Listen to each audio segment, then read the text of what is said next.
Pessoal, essa aula aqui vai ser sobre quadrinhos da Segunda Guerra, no caso sobre os quadrinhos, né, ou cartoons, ou tirinhas, que são aqueles quadrinhos mais curtos, escritos e desenhados pelo Dr. Seuss. Né? Então, o Dr. Seuss, Theodor Seuss Geisel, que era conhecido como Dr. Seuss, ele era um ilustrador e cartunista muito conhecido ali nos Estados Unidos, né? E ele foi principalmente conhecido com os livros infantis que ele publicou. Então, o Dr. Seuss, ele até hoje ele costuma ser republicado, os livros infantis dele chegam até condições modernas no Brasil, por exemplo. Ele é um dos grandes ali cartunistas infantis dos Estados Unidos. Mas é interessante que ele também foi um cartunista que ele tratava outros assuntos mais sérios. A gente sabe que ele vem até os dias de hoje com a influência dele. Então, por exemplo, eu peguei como o Grinch, né? O Como o Grinch Roubou o Natal, que é um livro dele de 1957, que ele desenhou e escreveu. E você tem lá, tem uma adaptação lá do início dos anos 2000 com Jim Carrey, com filme. Tem uma adaptação mais recente, que é uma animação em 3D do Grinch, entre outras adaptações, referências, edições novas desses livros deles. E tem outros também que bem interessantes, como Lorax e assim outros. Mas aqui a gente não vai falar muito sobre a carreira infantil ali do Dr. Seuss, que é porque ele é conhecido. A gente vai falar especificamente a questão sobre os cartoons da Segunda Guerra. E ele é interessante porque o Dr. Seuss ele vai trabalhar alguns temas que muitos outros cartunistas não trabalhavam, tinham medo de trabalhar, como a questão do racismo, uma crítica ao racismo durante a Segunda Guerra e assim por diante. Então, temos aqui um exemplo, né, que a gente está falando dos War Bonds, né, ou bônus de guerra. Os bônus de guerra, War Bonds, eles funcionavam mais ou menos assim. Ao invés de você aumentar impostos, aumentar ou diminuir salário, alguma coisa assim, para financiar a guerra, o que os governos faziam, né, para financiar essa guerra? Isso aconteceu muito na Primeira e Segunda Guerra Mundial. Estados Unidos aconteceu isso, Canadá. O que acontecia? Você comprava esse bonde, ou seja, você recebia seu salário e gastava comprando esse bonde que seria usado para financiar a guerra, certo? Era um título, uma espécie de título do governo, só que usado para financiar a guerra. Por que isso é interessante? Porque não gera aquele gasto, aquela inflação em cima da população, fazendo com que aquela população ela perca interesse em dar suporte para a guerra. Então, a ideia seria com que as pessoas que quisessem elas pudessem comprar esses bônus de guerra.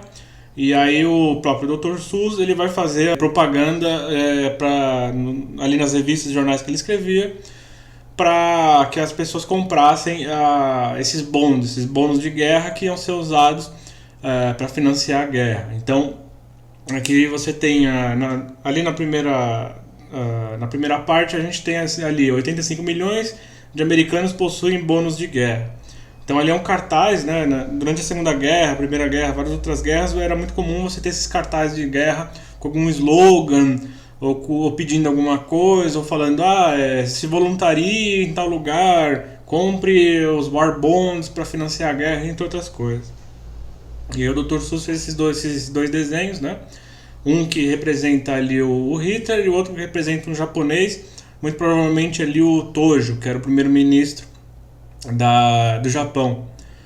Então você tem lá, o primeiro fala ali que tem o Hitler representado.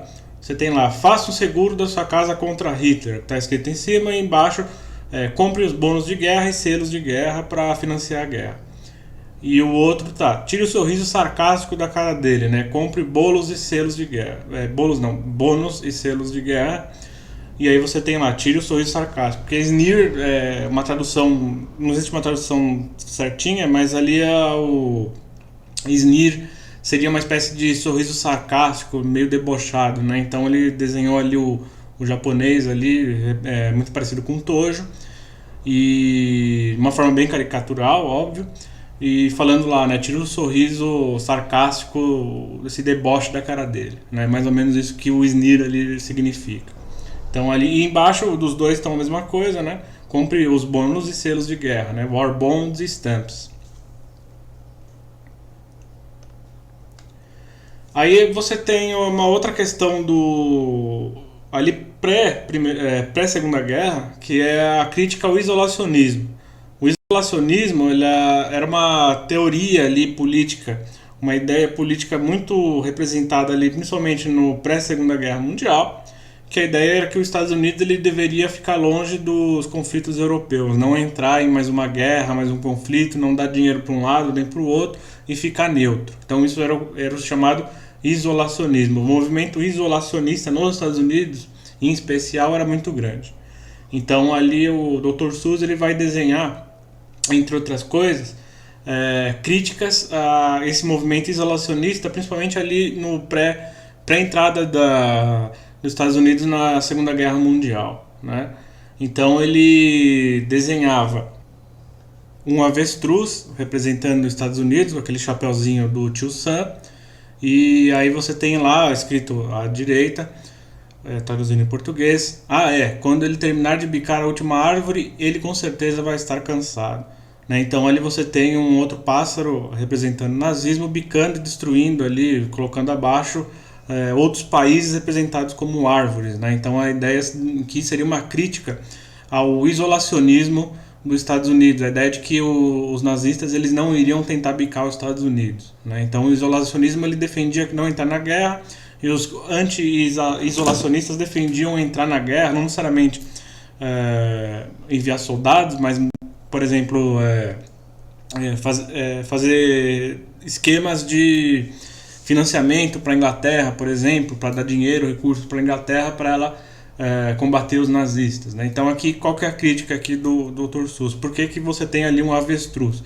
Porque existia ali uma ideia, isso vem de um discurso do presidente americano Roosevelt, entre outras questões ali, mas o próprio Dr. Seuss e outros ali, eles tinham essa ideia de representar o isolacionista, né, aquele que não queria que os Estados Unidos entrassem na guerra, como um avestruz, porque o avestruz ele esconde a cabeça embaixo da terra, né? Então era como se ele fosse um covarde ali que estivesse colocando a cabeça embaixo da terra para não ver o que está acontecendo. E aqui ele está com o olho fechado, falando, nada vai acontecer comigo, tal, mas eles, na prática, os nazistas estão começando a cercar tudo ali.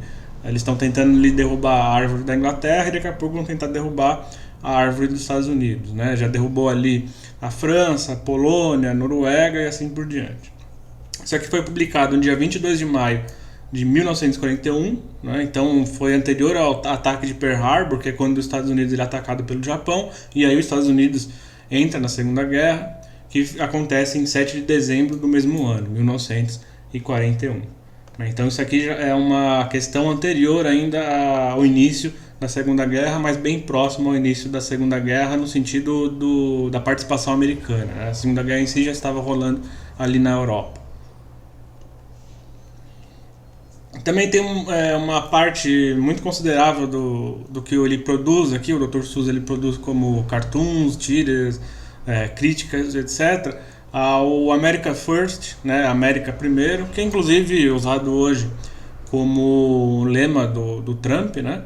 Mas naquela época o American First ele era um grupo isolacionista, né? E você tinha ali o Charles Lindbergh, que era um aviador muito famoso nos Estados Unidos, e ele era o spokesperson, né? Ou seja, o porta-voz desse grupo. E esse grupo defendia a não entrada dos Estados Unidos na Segunda Guerra Mundial, criticava os Estados Unidos dando recursos para a Inglaterra e assim por diante.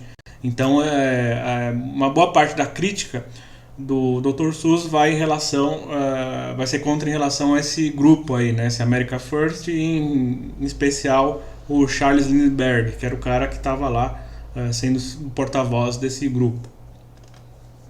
E aqui você tem uma tirinha dele, né?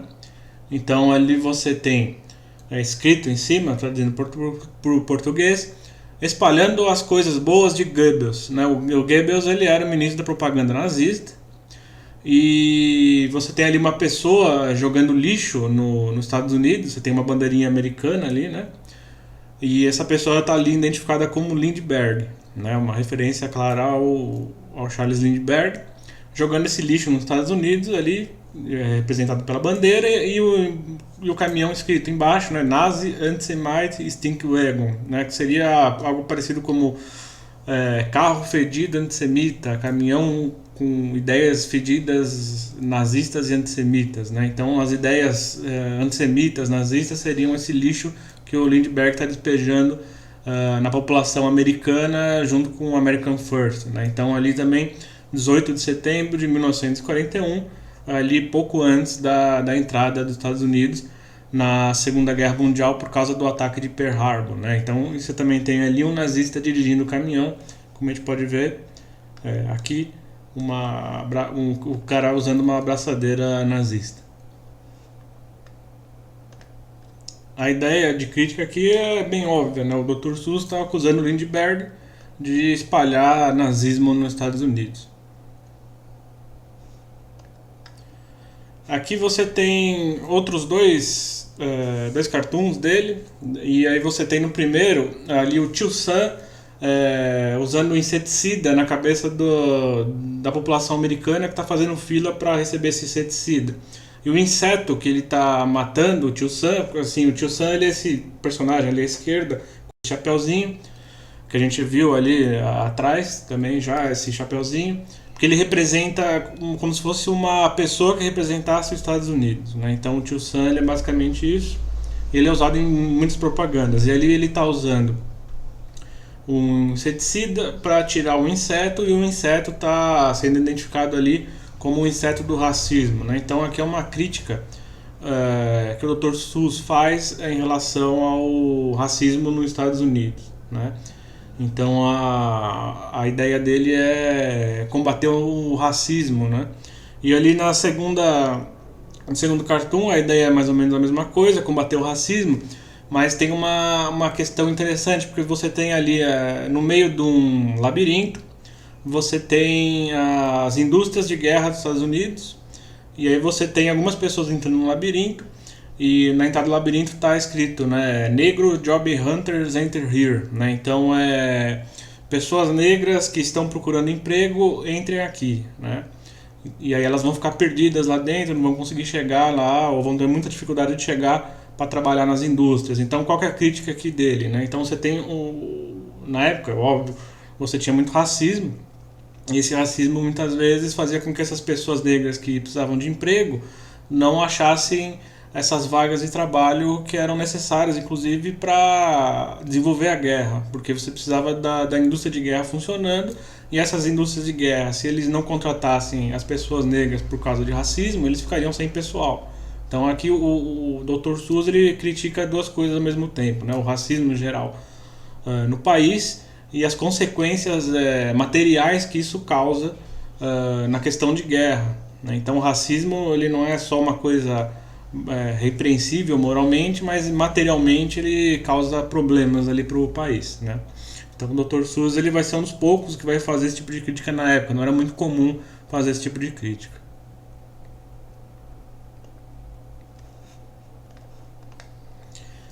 Aqui você tem japoneses ali, dá para ver que eles estão ali, ó, Califórnia, Oregon, Washington, então seria a costa oeste dos Estados Unidos, que você tem ali o Pacífico, né? Você tem o Oceano Pacífico, que é ali que fica, é ali no Oceano Pacífico que vai ter, bem, lógico, não encostado ali na Califórnia, mas lá pro meio do oceano, você vai ter lá o ataque de Pearl Harbor, etc. Mas nessas localidades você tinha muitos japoneses, né, nipo-americanos. Então que eles imigraram para os Estados Unidos, esses japoneses.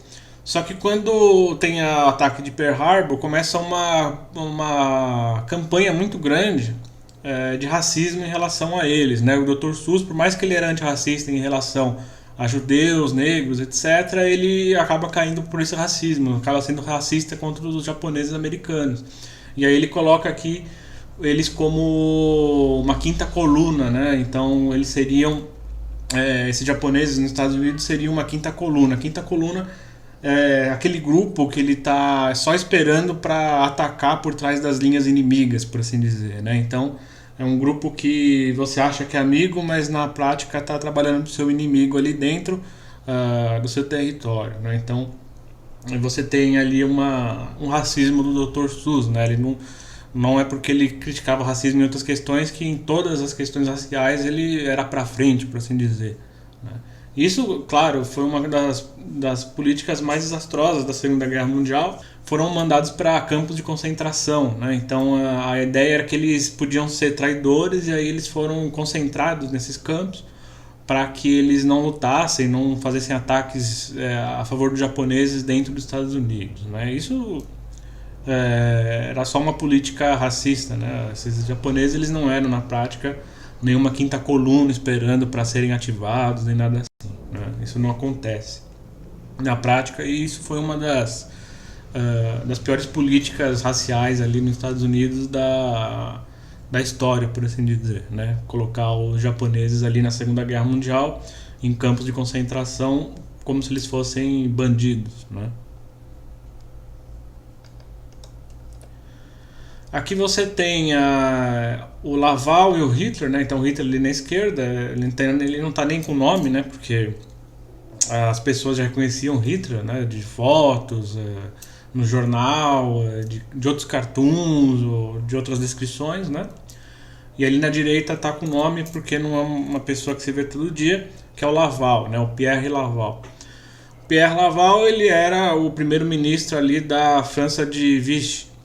E a França de Vichy ela era como posso dizer, isso mais tarde a gente pode até falar mais aprofundado, mas a França basicamente ela foi dividida ali na Segunda Guerra Mundial em, por assim dizer, três partes.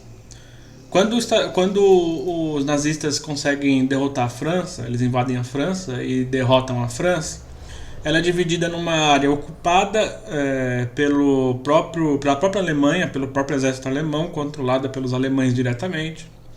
E aí você tem uma área que é controlada por um governo fantoche. Esse governo fantoche vai ser a chamada França de Vichy. E essa França de Vichy ela vai ser a aliada do Hitler também. Então vai ser um país fantoche e o Pierre Laval ele vai ser ali o primeiro-ministro dessa França fantoche, sendo que o Pierre Laval, depois da Segunda Guerra, ele acaba sendo executado como traidor por causa disso, né? E aí você tem aqui uma crítica, né, dessa França que colabora com os nazistas. Então você tem lá um rolo compressor que representa a guerra, né, The War, e o Pierre Laval tá falando, né, mais uma passada aí nesse rolo compressor, meu amigo, e você vai ser você novamente. Ou seja, né, o que ele tá passando no rolo compressor é a própria França, a população francesa, né? Então está representando ali como o Pierre Laval sendo um serviçal de Hitler, porque o Hitler que está movendo ali a alavanca está arrebentando com a França, né?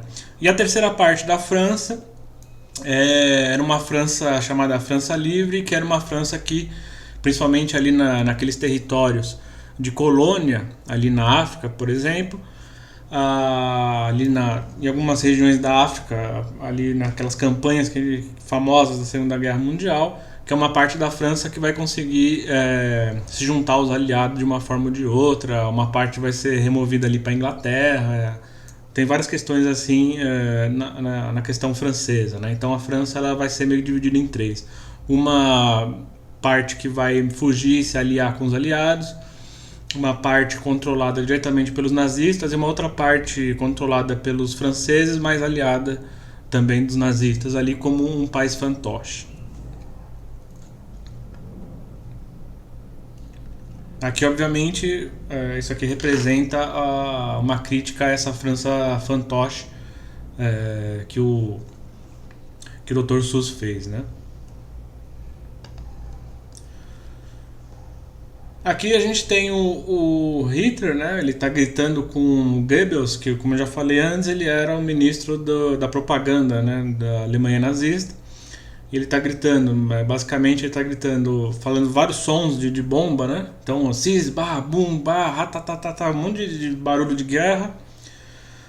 E falando milhões, bilhões, trilhões, rilhão nem existe, né? É como se fosse, quando você fala assim, trocentos razilhões, basilhões, trambolhões, né? Só para falar que é muita coisa, né? Então milhões, bilhões, trilhões, basilhões, eu traduzi como basilhões porque é uma das coisas que a gente às vezes fala em alguns lugares no Brasil, né? Então a ideia aqui, e aí a ideia aqui seria que o Goebbels está lá escrevendo enquanto o Hitler grita para ele, ditando, para ele sempre aumentar o número de russos mortos ali, né? Então russos mortos aqui é uma referência aos aliados ali principalmente do que vieram dos países ali da União Soviética e outros, né?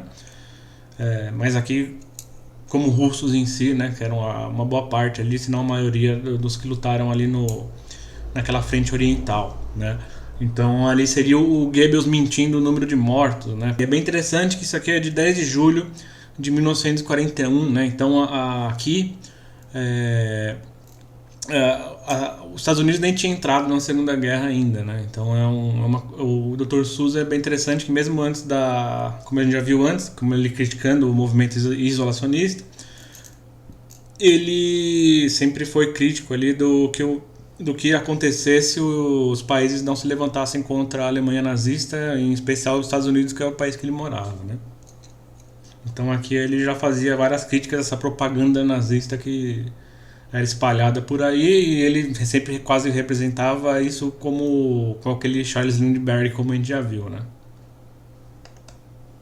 Então é basicamente isso é bem resumido. Para mais informações sobre essa questão dos cartoons do Dr. Seuss, né, em relação à Segunda Guerra Mundial, tem esse livro muito bom, Dr. Seuss Goes to War, né? Então, se vocês quiserem algo mais profundo, inclusive tem os cartoons aqui nesse livro, né? Então é bem interessante. Adquiram esse aqui. Infelizmente eu não achei nenhuma versão em português, mas essa versão em inglês ela é bem cheia das ilustrações ali do Dr. Seuss, né? Então essas aqui que eu usei para colocar nesse slide foram retiradas diretamente desse livro aqui, né? Então até a próxima aula, até mais.